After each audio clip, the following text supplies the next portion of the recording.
RO plant में chlorine dosing calculation कैसे की जाती है। आरओ प्लांट के जो प्री ट्रीटमेंट सेक्शन होता है मल्टीमीडिया से पहले जो हम क्लोरीन की डोजिंग करते हैं ताकि मल्टीमीडिया में और आगे किसी किस्म की बैक्टीरियल ग्रोथ ना। आज का जो हमारा टॉपिक है वो क्लोरीनेशन है, क्लोरीन की डोजिंग कैलकुलेशन। क्लोरीन की डोजिंग कैलकुलेशन कैसे की जाती है, आरओ प्लांट में क्लोरीन की डोजिंग कैसे कैलकुलेट करते हैं, किस तरह से उसकी कैलकुलेशन करते हैं, पीपीएम किस तरह से मेंटेन करके उसको हम पूरा एक डोजिंग टैंक में डोजिंग बनाते हैं। तो वीडियो स्टार्ट करने से पहले जो लोग चैनल पर नए हैं, रिक्वेस्ट है जल्दी से चैनल को सब्सक्राइब करके बेल आइकन को प्रेस करें ताकि जो भी नई आने वाली वीडियो है उसका नोटिफिकेशन आप तक बआसानी पहुंचे। तो चलते हैं बोर्ड की स्क्रीन पे और देखते हैं इसकी कैलकुलेशन को कैसे कैलकुलेट किया जाता है।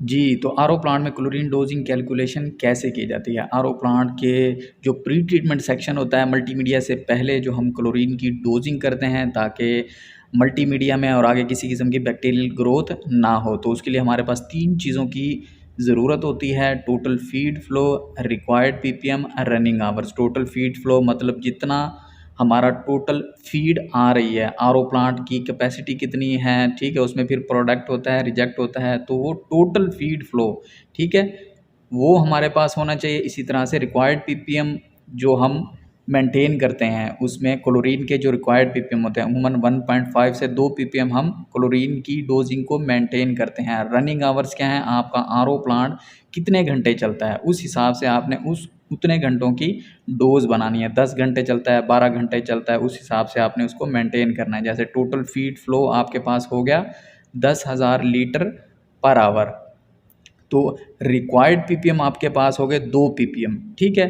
रिक्वायर्ड पीपीएम मैंने वही आपको बताया 1.5 पीपीएम से 2 पीपीएम आप मेंटेन कर सकते हैं प्री ट्रीटमेंट में, ठीक है। उसके बाद फिर एसएमबीएस भी डालना होता है, ठीक है, लेकिन यहाँ हम सिर्फ क्लोरीन की डोजिंग कैलकुलेशन देख रहे हैं। तो 2 पीपीएम आपने डाल दिया प्री ट्रीटमेंट सेक्शन में और रनिंग आवर्स आपने यहाँ पे मेंशन कर दिए 10। आपका 10 घंटे का आरओ प्लांट चलेगा, उसमें आपने 2 पीपीएम की डोज को मेंटेन करना है। इसी तरह से टोटल जो आपका फीड है, टोटल आपका आ रहा है, जो रॉ वाटर पंप से आ रहा है, मल्टीमीडिया से आ रहा है, वो है आपका 10,000 लीटर पर आवर। अब ये 3 चीज़ें हमारे पास मौजूद हैं। अब इन 3 चीज़ों को हम फार्मूले में पुट करेंगे। फार्मूला क्या है वो मैं आपको आगे बताता हूँ। फार्मूला हमारे पास है feed flow required ppm into running hours, ये हमारा फार्मूला है। अब इस फार्मूले में ऊपर हम जो वैल्यूज़ हमने एज्यूम की हैं वो इसमें पुट कर देंगे। 10,000 लीटर पर आवर हमारा फीड फ्लो है, रिक्वायर्ड पीपीएम 2 पीपीएम, मिलीग्राम पर लीटर, पीपीएम एक ही चीज़ है, और रनिंग आवर हमारे पास 10 हैं। तो अब ये हमने मिलीग्राम पर लीटर पीपीएम की जगह इसलिए लिखा है ताकि ये जो हमारे आगे यूनिट्स हैं इनको हम सिंप्लीफाई कर सकें, ठीक है। इसी तरह लीटर लीटर से गया और आवर आवर से गया, हमारे पास मिलीग्राम बच गया, ठीक है, ये हमारे पास मिलीग्राम रह गया। अब इसको अगर हम सिंप्लीफाई करते हैं तो हमारे पास आगे क्या आता है वो मैं आपको आगे बताता हूँ। तो सिंप्लीफाई करने के बाद हमारे पास कितना आ गया, मिलीग्राम, और मिलीग्राम को जब हमने डिवाइड किया 1000 के साथ तो वो हमारे पास आ गया 200 ग्राम, ठीक है। अगर लिक्विड है तो 200 ml इसे कह लें आप, ठीक है। 200 ml की हमने डोज निकाल ली 10 घंटे के लिए, 2 पीपीएम हमने मेंटेन करने हैं, ठीक है। अब इसकी हमने टैंक में कैलकुलेशन कैसे करनी है, कितना पानी डालना है। तो सबसे पहले आपने पंप की कैपेसिटी देखनी है। 100% स्पीड पे पंप 10 लीटर 1 घंटे में डोज करता है। अगर हम उसे उसकी स्पीड 50 करते हैं तो वो 5 लीटर करेगा, ठीक है।